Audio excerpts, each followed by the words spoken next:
J'ai passé pratiquement toute ma jeunesse à lire, parce que j'étais une enfant très solitaire. Donc les livres font partie de ma vie depuis toujours. Je me définis un peu comme une femme engagée, écologique, féministe.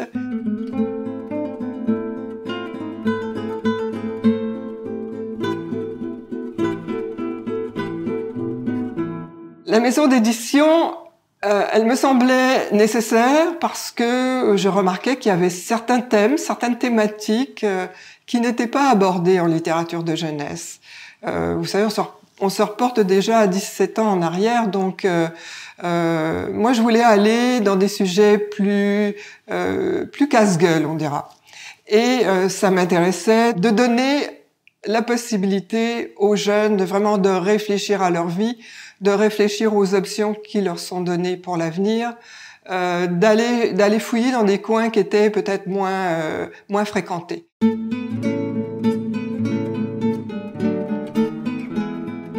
Je trouve que la littérature de jeunesse au Québec, elle a littéralement explosé.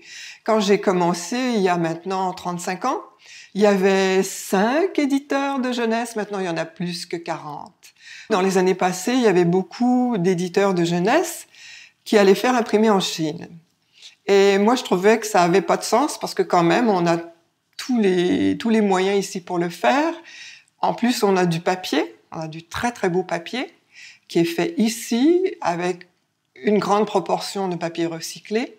Donc, je me suis dit, on va essayer de se regrouper ensemble, de faire un groupement d'éditeurs.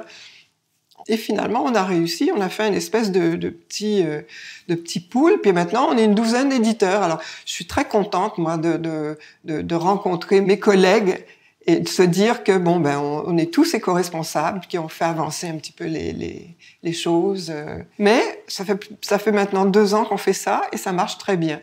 Je dis toujours, nous sommes des concurrents, mais nous ne sommes pas des ennemis. Alors, on essaie de travailler ensemble dans la mesure du possible.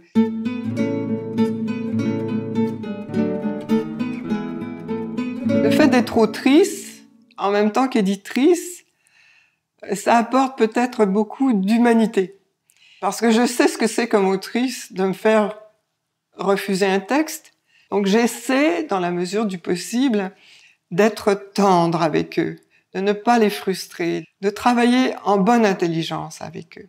Je suis reconnaissante aussi de ce partage. En fin de compte, l'édition, c'est un partage formidable. On est tous des gens de passion là-dedans, hein.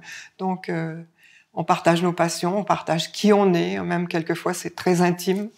On s'en rend pas compte toujours à la première lecture, mais on travaille avec le matériel humain qu'on a à l'intérieur de nous. Donc, chaque auteur peut m'apporter quelque chose.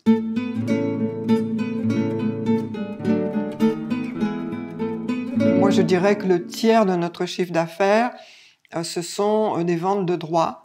Nous vendons des droits actuellement dans 15 pays différents. Nous avons une formidable agente de droit qui est en France, qui s'appelle Pascal Pat-Wilbert et qui a un carnet d'adresses impressionnant et qui fréquente Bologne, Francfort et plusieurs autres participations internationales. Donc, mais ça ne se fait pas du jour au lendemain. On se rend compte d'une chose, c'est que on a rencontré telle personne de tel pays l'année dernière, on n'a rien vendu, mais l'année suivante, on le rencontre à nouveau. Ah oui, j'ai vu votre livre. Écoutez, on va parler un petit peu mieux de votre catalogue.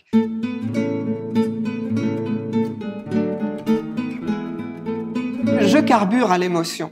Je suis quelqu'un d'émotif, je suis quelqu'un de passionné et je crois beaucoup que les livres peuvent faire évoluer les gens. Je crois qu'il y a des livres qui nous permettent d'aller plus loin, qui nous permettent de changer certains comportements ou nous faire voir les choses sous un autre jour, sous un autre angle.